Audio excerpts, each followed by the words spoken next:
Mas dessa reunião, eu acho que ficaram cantando muita vitória para absolutamente nada. O deputado federal licenciado Eduardo Bolsonaro deu sua primeira entrevista sobre a reunião entre Lula e Trump ao colunista do portal Metrópolis, Paulo Capelli. Eduardo comentou sobre a tão falada foto entre os presidentes e deu a sua opinião sobre as tarifas e sanções que estão sendo negociadas entre os dois governos. Eduardo disse ainda que Lula fez tudo isso para conseguir apenas uma foto porque até o momento o presidente brasileiro não conseguiu nada. Enfim, assista a entrevista, escreva sua opinião nos comentários, deixe o like e inscreva-se no canal para continuar por dentro de tudo que acontece no Brasil e no mundo. Olá, para você que nos acompanha aqui no Portal Metrópolis. Hoje nós vamos conversar com Eduardo Bolsonaro. Esta é a primeira vez que o deputado federal concede uma entrevista após a reunião entre Donald Trump e o presidente Lula nos Estados Unidos. Teremos nessa oportunidade, então, vamos falar sobre, obviamente, a relação entre Brasil e Estados Unidos, sanções a Alexandre de Moraes, tarifaço, eleições e também sobre segurança pública, tendo em vista as operações policiais que ocorreram ontem no Rio de Janeiro. Deputado federal Eduardo Bolsonaro, seja muito bem-vindo aqui ao Portal Metrópolis e eu começo lhe perguntando sobre a reunião de Lula com Donald Trump no último domingo. Após aquela reunião, o senhor chegou a se reunir com integrantes do governo dos Estados Unidos? Qual retorno, caso de afirmação, eles te passaram sobre a reunião entre Trump e Lula? Não devem satisfação nenhuma, né, Capelli? Mas a gente sempre está em contato, né? Como eu sempre reafirmo, o nosso relacionamento não começou ontem, então existem pessoas que atualmente ocupam posições importantes dentro do governo Trump, em que os contatos são diretos. E não é só da minha parte, também, principalmente por parte do jornalista Paulo Figueiredo. Mas dessa reunião, eu acho que ficaram cantando muita vitória para absolutamente nada. O governo Lula entrou na mesa pedindo revogação de tarifa de 50%, o que é algo até, né, uma ideia que nós temos simpatias. Eu sempre ressalto que nós nunca pedimos por essas tarifas, né, originalmente. Depois ele também pediu para reaver os vistos que foram cancelados. E também, por último, ele acabou pedindo a retirada da Lei Magnitsky contra Alexandre de Moraes e a sua esposa, né, Viviane Barça de Moraes. Nesse rápido encontro que eles tiveram, um pouco mais de 30 minutos, o que a imprensa tem noticiado, ele ainda deu um jeito de encaixar ali o tema Venezuela, deixando para trás a pauta que teoricamente seria a pauta principal, que seria a questão da tarifa de 50%, aquela que nós chamamos de tarifa Moraes. Então o Lula ele absolutamente não conseguiu vitória nenhuma, fez uma viagem longuíssima até a Malásia. Você não chega até esse país da Ásia sem dispensar pelo menos 20 a 24 horas de viagem. Certamente o avião presidencial deve ter parado, ter feito ainda umas 2 paradas no meio do caminho e retornou apenas com uma foto. Para finalizar, Capelli, até ontem Lula chamava o Trump de nazifascista. E hoje em dia ele tira uma foto sorrindo ao lado de Trump. Isso daí, para que as pessoas que são de direita me entendam, é como se o Jair Bolsonaro estivesse tomando um calor de Nicolás Maduro, viajasse 24 horas para chegar num destino, tirar uma foto com Maduro e voltar para casa sem nada. Qual seria a sua reação? Agora, Eduardo, então, eu quero saber... A gente está vendo um governo ineficiente. Eu quero saber, deputado, qual é a sua reação ao ter visto essa foto que nós acabamos de botar na tela do Trump sorridente ao lado de um também sorridente Lula. Qual foi a reação ao ver essa foto que estampou os jornais brasileiros? Olha, o Trump, ele é um negociador.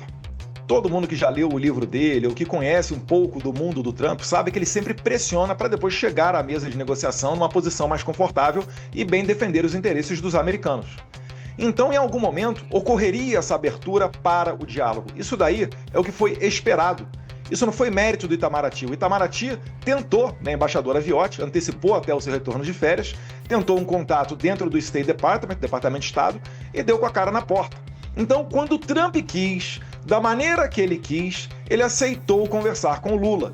E a imprensa, não digo aqui o Metrópolis, mas uma imprensa grande em especial, vendeu isso como uma grandíssima vitória. Olha, pai passou Eduardo já era. E depois a gente viu que não foi bem assim. O Trump ouviu o que o Lula tinha a dizer, depois falou, estão aqui os meus ministros, os meus secretários, conversem com eles.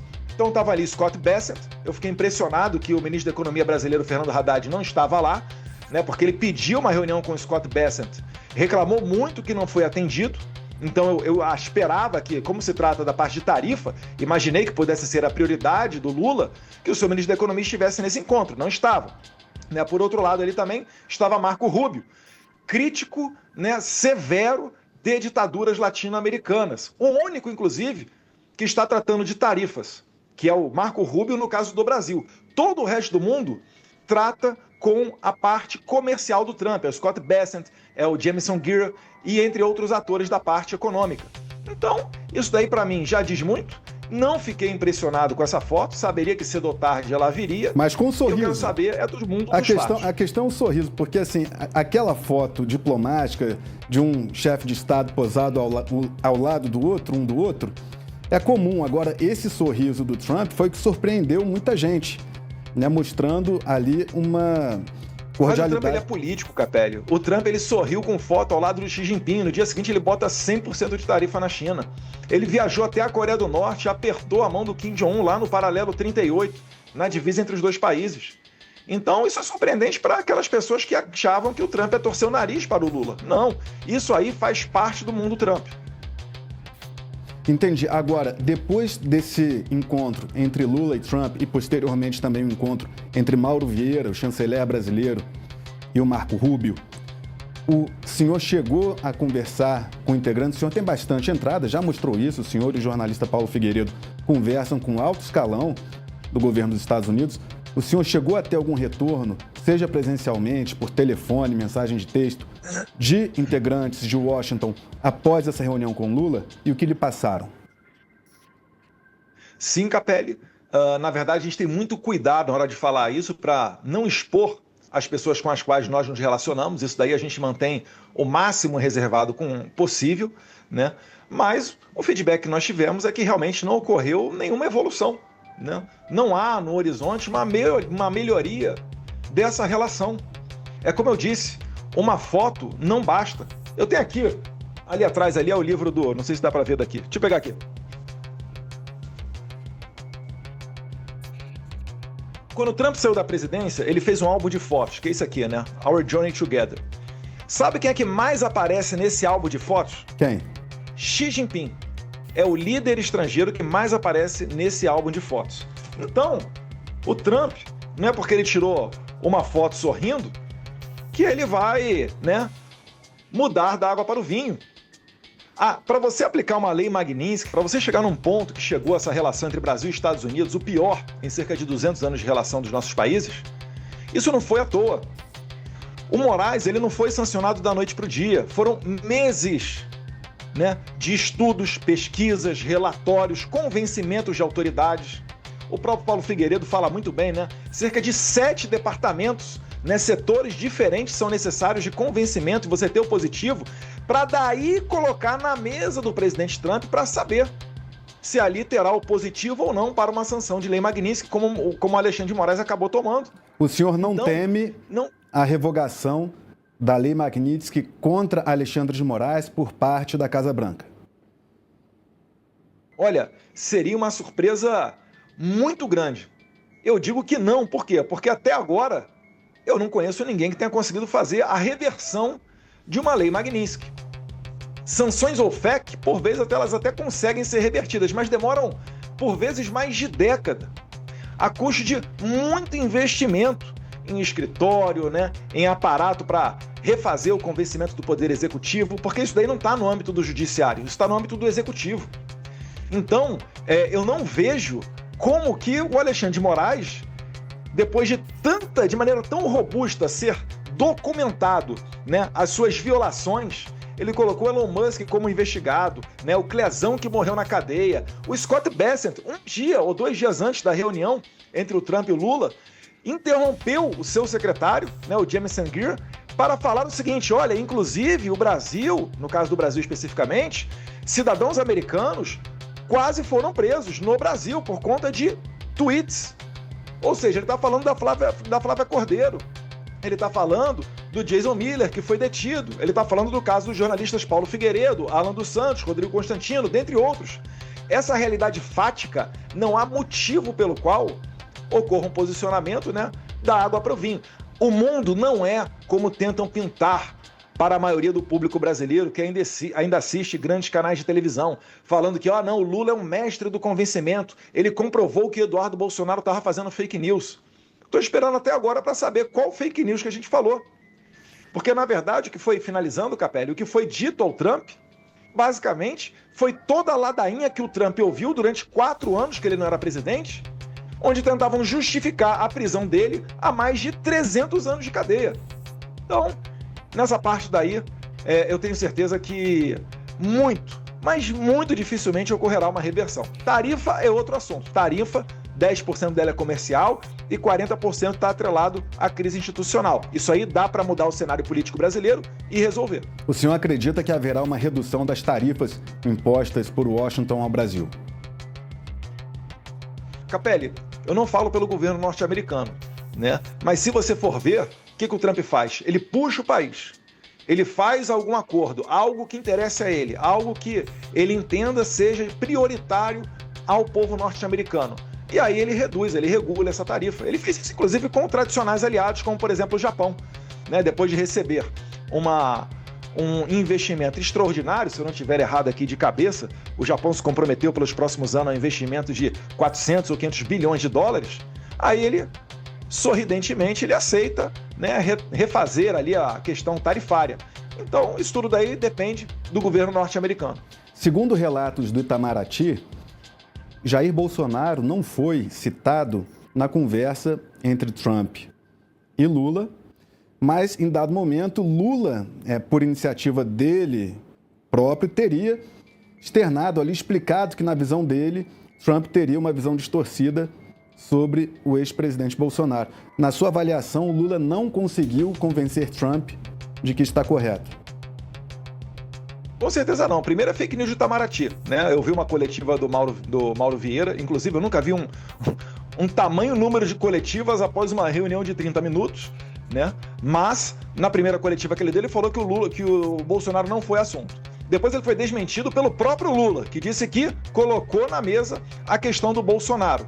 E aí ele fala que a questão do Bolsonaro é do judiciário, não compete a ele que está no executivo. Mas calma lá, é o executivo dele, é o AGU dele, Bessias, que está comandando a contratação de escritórios americanos para a defesa do Moraes. Matérias da imprensa dão conta de que esse gasto pode chegar a 3 milhões de dólares. Estavam até suscitando a possibilidade de que eu, Eduardo Bolsonaro, pudesse de alguma maneira ser responsabilizado para pagar esses custos. Então, na verdade, há um devaneio, há uma narrativa que não bate com a realidade. Eu quero saber o seguinte, quando Lula, né, cruzou com o Trump na ONU, falaram que ali abriria-se a mesa de negociações e o diálogo.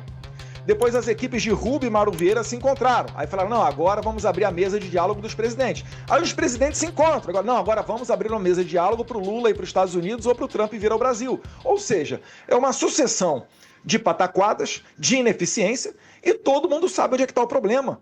O Trump fez uma carta pública que colocou na Truth Social, no seu perfil, citando nominalmente a questão da perseguição a Jair Bolsonaro, seus familiares e seus apoiadores. Segundo parágrafo, ele vem e traz Big Techs americanas. Depois ele ainda fala da questão eleitoral.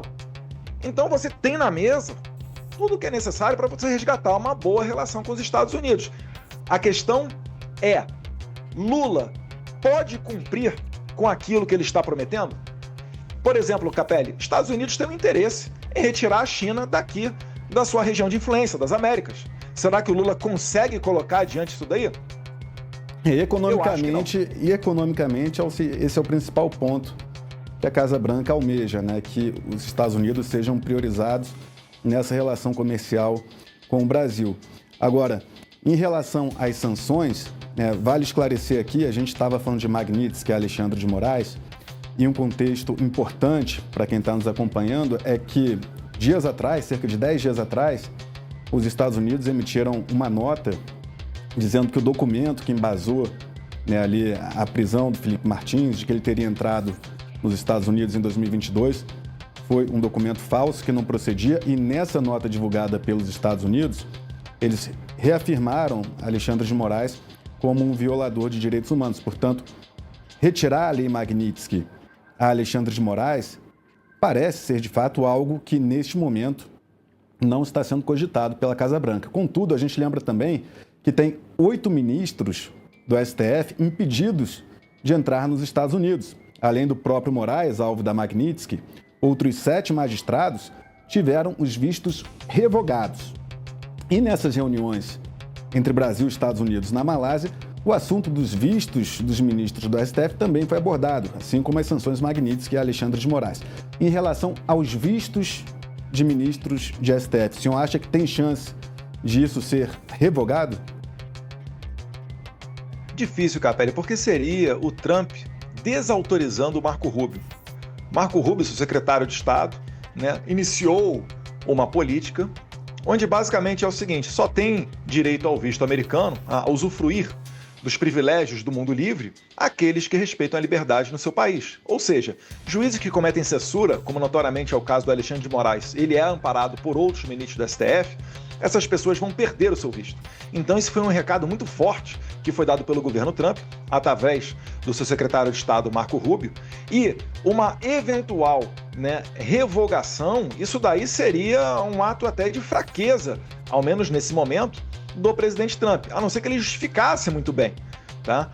Então eu acredito que nesse momento, pelo menos, a reversão dos vistos ela é muito complicada, e eu destaco aqui, abro um parênteses especial para o caso do ministro Barroso, porque ele não é mais ministro do STF, então ele não tem mais como reverter aquilo que deu causa à perda do seu visto, Lembrando que ele era o presidente do STF que pautou e priorizou toda essa questão de inquérito de golpe, golpe da Disneylândia, que a gente fala, e assim por diante. Então o Barroso, rei posto, rei morto, acho que ele vai ter muita dificuldade para conseguir reaver o seu visto, se ele optou por retirar-se do STF com receio de tomar uma lei Magnitsky. Eu também acho que isso daí é infrutífero, porque os fatos já foram cometidos.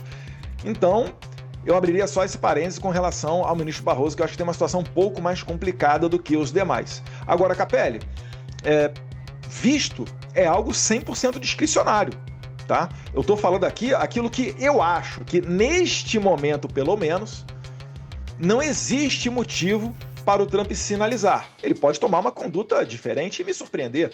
Afinal de contas, ele é imprevisível. Eu até gosto dessa característica do Trump. Porque isso daí, o visto, é basicamente uma descrição, é subjetivo do secretário de Estado, do Marco Rubio, e do presidente Trump. Sim, e quando eu pergunto a sua opinião, não é apenas a sua opinião o que acha o deputado federal Eduardo Bolsonaro. Pergunto isso porque o senhor tem relação direta, como já mostrou por meio de mensagens, de fotos, vídeos, enfim, com integrantes do governo dos Estados Unidos. E aí tem um ponto que o senhor disse, que eu queria aprofundar um pouco mais, que é o seguinte: segundo o seu relato, em conversas com integrantes do governo dos Estados Unidos, essas pessoas teriam lhe relatado que não houve avanço nas negociações. É isso? Eu queria que o senhor detalhasse um pouco mais essa questão. O que integrantes do governo dos Estados Unidos lhe passaram exatamente sobre essas negociações entre Brasil e Estados Unidos? É que não ficou nada além dos sorrisos, do aperto de mão? O que te falaram sobre isso? Mas, Capelli, é o mundo dos fatos. Não necessariamente é algo que eu tenho uma fonte exclusiva, que me confidenciou esse tipo de coisa. Não, é porque Tenho muito receio no daquela começo questão da que eu entrevista falei, de não aqui... expor a... Isso. Não, eu Oi? não estou perguntando o nome, É porque no começo da nossa entrevista hoje, o senhor disse, olha, pelo que me passaram, não houve avanço nas conversas. Era isso que eu queria que detalhasse. Não estou aqui perguntando o nome, quem que ele passou, mas o que as pessoas do governo falaram para o senhor que teria acontecido nessa reunião entre Lula, Trump, Mauro Vieira e Rubio. É que não teria tido avanço. E por que não teria havido avanço segundo esses relatos? Não estou falando de nomes, só dos relatos em torno dessas reuniões. O feedback que a gente tem é que realmente estão vendendo muito acima daquilo do que foi essa reunião. Até agora, de fato, não existiu nenhum avanço. Você tem uma foto, por exemplo, Martin DeLuca, que é advogado do presidente Trump, ele veio às redes sociais nesse mesmo sentido, falando, olha, parece até que ganhou a Segunda Guerra Mundial o Lula, porque é um recorde de coletivas de imprensa após um encontro rápido, depois de mais de 20 horas de voo. Então é nesse sentido que eu estou falando aqui. Né? E, obviamente, as pessoas que estão dentro do Departamento de Estado, dentro da Casa Branca, ou mesmo os brasileiros com os quais eu converso, né, têm essa mesma impressão. Eu fico impressionado só com aqueles que não entenderam ainda que estão querendo vender uma vitória onde, na verdade, não houve nenhum tipo de progresso. Tem um vídeo que eu queria, a produção separou para botar no ar, que é um momento em que o Trump, ele está sendo filmado, ele faz ali elogios ao presidente Lula quando está embarcando ali no avião. Queria que a produção soltasse esse vídeo, por gentileza, agora.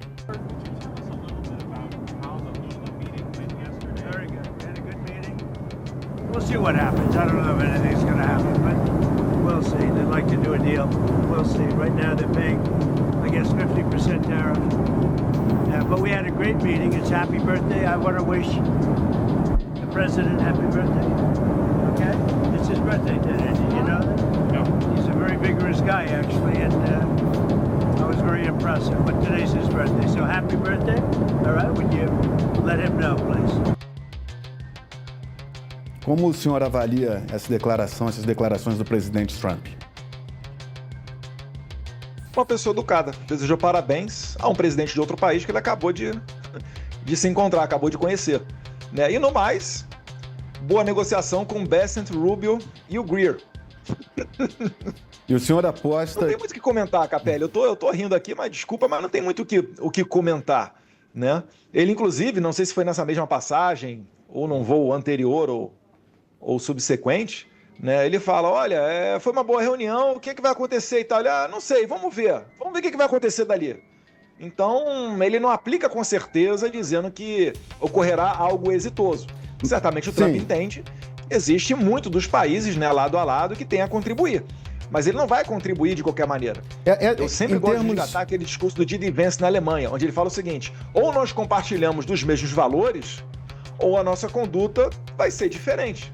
Sim, ou seja, em termos práticos, não houve retirada de sanções, ainda não houve também redução do tarifaço, mas há uma aproximação entre as pessoas físicas de Lula e Donald Trump. O senhor acredita que essa aproximação é das pessoas físicas ali, não de Brasil e Estados Unidos, mas de Trump com Lula, acaba facilitando as intenções do presidente brasileiro? Ou acha que não vai passar de sorrisos e apertos de mão? Olha, o Trump pode perfeitamente ter um bate-papo muito agradável com Lula. Ele fala exatamente isso sobre o Xi Jinping. Ele fala, a minha questão não é contra a pessoa do Xi Jinping, né, que preside a China. Ele é um ótimo cara, ele é um excelente cara. Você vê que quando eles se encontram, ocorre até uma sinergia. Mas depois, quando a gente vai para o mundo prático, os Estados Unidos têm uma batalha comercial com a China. E falando no mundo prático... Então ele não se furta. E falando no mundo prático... eu tenho também informações de que o governo dos Estados Unidos estuda incluir mais nomes para retirada de vistos, e que isso chegou, inclusive, a ser conversado com Paulo Figueiredo, acredito com o senhor também, para que mais nomes percam visto. Não seria a lei Magnitsky, mas a perda do visto. E quais seriam os nomes? Capelli, você está me obrigando, você está me pressionando aqui a... Quais seriam os nomes? Pergunta para o Paulo Figueiredo. Mas o senhor não pode falar quais nomes estariam nessa nova leva de vistos a serem estudados, né? A gente não está dizendo aqui que haverá perda de vistos, mas que há análises sendo feitas e que caberá ao Departamento de Estado dos Estados Unidos decidir, afinal, se esses vistos serão revogados ou não. Mas eu queria, se o senhor puder, informar quais os nomes que estão em análise, que estão sendo conversados aí nos Estados Unidos. Olha, Capelli, isso é uma discricionariedade do Departamento de Estado, né? Eu não fico confortável em fazer certos comentários, né? O que eu posso te dizer é que a humilde opinião desse deputado federal, que tem sido a minha opinião, que eu publicizo nas minhas redes sociais, é que existem várias outras pessoas para serem sancionadas, não somente com visto, mas até através da lei Magnitsky, no meu ver. Por exemplo, uma delas é o delegado Fábio Shor. O Fábio Shor, ele esteve nos Estados Unidos quando foi alterado os dados do Felipe Martins no sistema migratório norte-americano. Dados esses que só apareceram em 2024, ou seja, mais de um ano após a viagem do presidente Bolsonaro para Orlando, no final de 2022. Então isso aí me leva à conclusão de que foi uma inserção falsa, feita para incriminar o Felipe Martins E muito provavelmente tem a mão do delegado Fábio Chor aí. Eu acho, inclusive, que o caso do Felipe Martins vai servir de lead case ou para uma nova política migratória ou para a correção de brechas que existem no sistema migratório norte-americano. Porque não pode ser dessa maneira, né? Alterações sendo feitas onde você não consegue encontrar um responsável, às vezes com o nome errado do Felipe Martins, às vezes com o seu passaporte errado. Então isso tudo para mim está bem claro. E o Felipe Martins, ele acabou ficando preso 6 meses por uma viagem que ele não cometeu e agora está sendo processado nesse chamado inquérito do golpe, né, do golpe da Disney, por uma reunião que ele não participou. Onde as pessoas que estiveram nessa reunião disseram que o Felipe Martins não participou. Por exemplo, o general Gomes Freire disse, não conheço quem é Felipe Martins. Mostraram lá a foto, se não me engano, ele falou, olha, não teve na reunião. E ainda assim, Felipe Martins está preso. Por quê, Capelli? Porque se o Felipe Martins for reconhecido, se o governo brasileiro tiver a grandiosidade que teve, por exemplo, o governo americano em reconhecer uma falha no seu sistema e uma inserção falsa dos dados do Felipe Martins, se o Brasil entender e confessar de que fez, né, uma prisão ilegal, o Felipe Martins ele tem que ser retirado desse inquérito, desse processo todo do golpe, ele tem que ser absolvido e haverá que ser responsabilizado Alexandre de Moraes, Fábio Chor e toda essa equipe. É por isso que eu ainda aguardo e eu espero que o delegado Fábio Chor, agentes da Polícia Federal, uma boa parte deles da DIP, né, a Diretoria de Inteligência da Polícia Federal, que era comandada pelo delegado que investigou a facada do Adélio Bispo, depois foi premiado com uma adidância lá em Londres, que não é pouca coisa, quem é da Polícia Federal sabe disso. Então tem todo, né, um ecossistema embaixo do Alexandre de Moraes que é merecedor dessas sanções. Se eu for chamado a opinar sobre esses casos, eu já estou adiantando aqui, né, que a minha humilde contribuição será nesse sentido. Inclusive, se preciso, com relatórios. Mas quem decide o que é ou o que não é o Eduardo Bolsonaro e o Paulo Figueiredo. É o State Department, sob a política, né, liderada pelo presidente Trump, que assim guia os Estados Unidos para seguir sendo o farol das liberdades. Algum outro nome, além do delegado da Polícia Federal, Fábio Chor, que o senhor avalie também, que o senhor vá trabalhar para que seja alvo da Lei Magnitsky, além de Fábio Chor, tem algum outro nome também? Eu acredito que todos os ministros da Suprema Corte, né, que votaram pela injusta condenação de Jair Bolsonaro, mesmo sem nenhuma ligação dele com os atos de 8 de janeiro. Lembrando que os atos de 8 de janeiro passam longe de uma tentativa de golpe de Estado. Né? Não dá para você admitir que você vai dar um golpe sem armas, ou que um golpe não foi dado porque o sujeito lá perdeu o táxi. Né? Isso daí é esdrúxulo. Então, essas pessoas, de maneira deliberada, estão colocando na prisão, estão condenando uma pessoa inocente, que se chama Jair Messias Bolsonaro. Ou seja, o senhor... várias outras do 8 de janeiro que passaram longe da Praça dos Três Poderes, inclusive. Então, as pessoas que estão envolvidas nisso, como eu estou citando aqui, né, o caso dos 4 ministros da Suprema Corte, essas pessoas, na minha opinião, são merecedoras de Lei Magnitsky, porque a Lei Magnitsky diz que quem presta apoio, de alguma maneira, ao violador de direitos humanos, incorre nas sanções secundárias. Então, fica aí a critério do governo norte-americano. Ou seja, além do próprio ministro Alexandre de Moraes, que já foi alvo da Lei Magnitsky, o senhor atuará pela aplicação da Lei Magnitsky contra Carmen Lúcia, refresca a minha memória, os ministros da primeira turma da STF. Zanin, Flávio Dino e Alexandre de Moraes. E Flávio Dino. Ou seja, as sanções agora que o senhor trabalhará é para que seja aplicada a Magnitsky, a Carmen Lúcia, Flávio Dino e Flávio Dino, Cristiano Zanin e Carmen Lúcia, esses 3. Zanin. Sim, é a minha interpretação, Capelli. Lembrando mais uma vez, eu não faço parte do governo norte-americano, né, sou apenas um brasileiro exilado aqui no exterior, mas onde houver a possibilidade, a minha interpretação é de que sim, eles incorreram em suposto Alexandre de Moraes. E não necessariamente apenas os da primeira turma. Se você for olhar o caso do Gilmar Mendes, eu acho que é o caso mais escandaloso. O Gilmar Mendes abertamente está falando na confecção de uma lei para bypassar a Lei Magnitsky. Primeiro de tudo, que é algo surpreendente. É algo que nem os iranianos, nem os russos, ou os oligarcas russos bilionários conseguiram fazer. Mas se o Gilmar Mendes acha que ele tem condição de fazer, né, inclusive citando, ajudando muito o nosso trabalho, onde ele cita que os bancos brasileiros não estão cumprindo a Lei Magnitsky, isso daí para a gente é um prato cheio. né? É traduzir para inglês e mandar para as autoridades americanas. Qualquer pessoa, qualquer cidadão dos Estados Unidos tem direito de petição, tem direito de acesso à justiça, tem direito de acessar os seus representantes, né, políticos. Então, enquanto aqui debaixo da jurisdição dos Estados Unidos, eu tenho certeza, eu, Alan dos Santos, né, Rodrigo Constantino, Paulo Figueiredo, juíza Ludmila Lins Grilo, todos nós estamos nessa mesma entoada.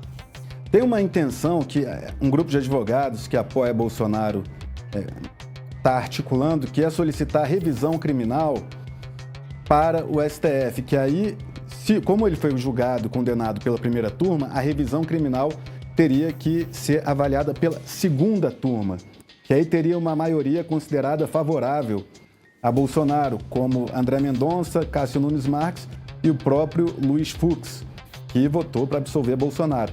E os outros que completam são Dias Toffoli e Gilmar Mendes. Para o senhor, há possibilidade de prosperar uma revisão criminal a ser analisada pela segunda turma do STF? Possibilidade há, Capelli. A questão toda é o seguinte: até onde a Suprema Corte está disposta a seguir a lei, a seguir a sua própria jurisprudência? Eu lembro, por exemplo, que o Supremo Tribunal Federal alterou por 2 vezes a sua jurisprudência a fim de que conseguisse puxar para baixo de sua competência o caso de Jair Bolsonaro.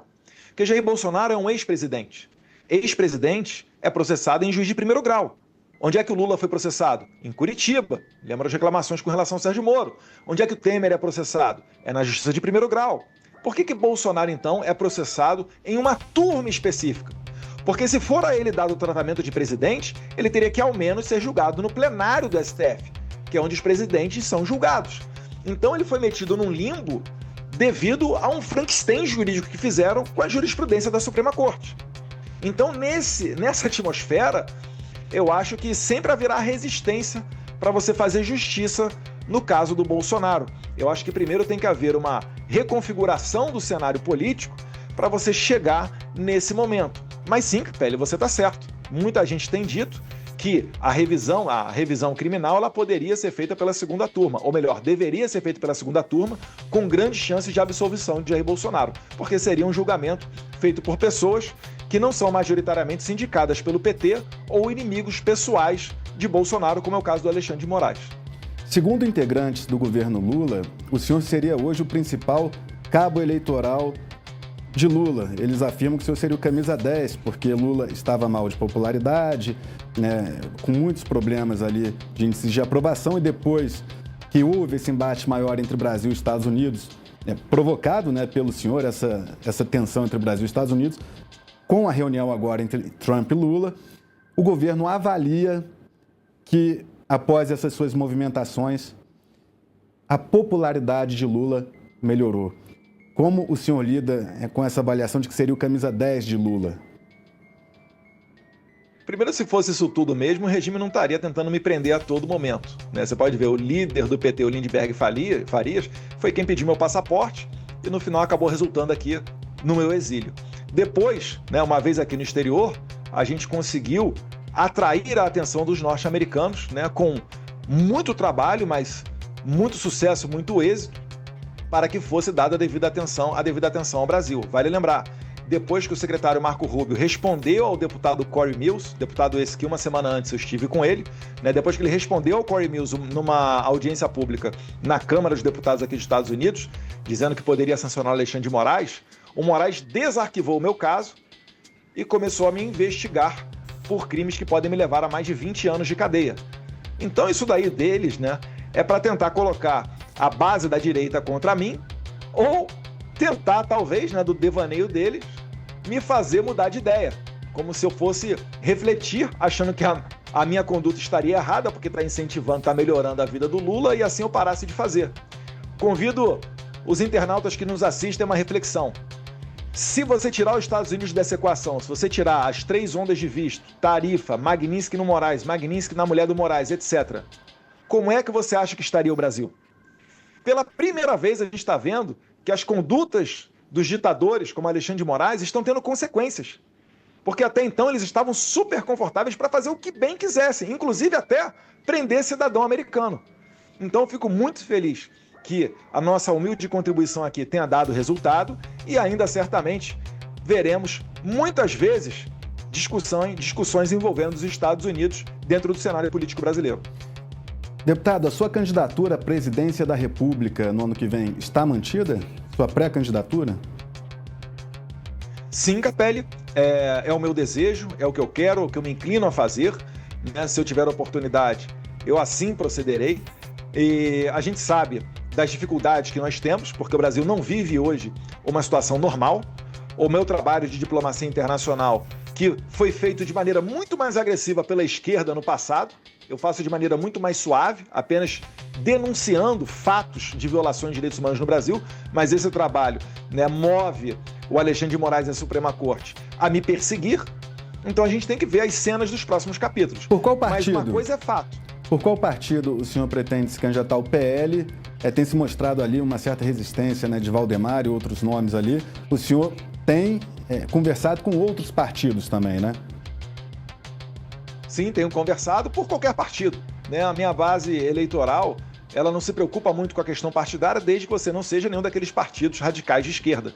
Mas o próprio presidente Valdemar, ele diz, né, de maneira reiterada, que vai seguir as orientações de Jair Bolsonaro. Então, se for o desejo do presidente Jair Bolsonaro, nós temos aí essa oportunidade. O que eu ia finalizar dizendo, Capelli, é que cada vez mais o Brasil se parece com a Nicarágua, onde todos aqueles que se atrevem a colocar uma candidatura presidencial adiante contra o establishment, essas pessoas acabam sendo presas. Na Nicarágua foram 7 presidenciáveis presos até que o ditador Daniel Ortega tivesse caminho livre para concorrer. Na Venezuela, eles colocaram a inelegibilidade de Maria Corina Machado. Na Bolívia, prenderam Jeanine Áñez. Na França, agora estão processando, e talvez no período eleitoral esteja presa, a Marine Le Pen, principal líder de direita. E assim tem ocorrido pelo mundo inteiro. Então o Trump, ele sabe disso daí, ele sabe dessa estratégia da esquerda, e ele tem a certeza que quando ele deixar a Casa Branca, ele mesmo poderá voltar a ser vítima dessa lawfare.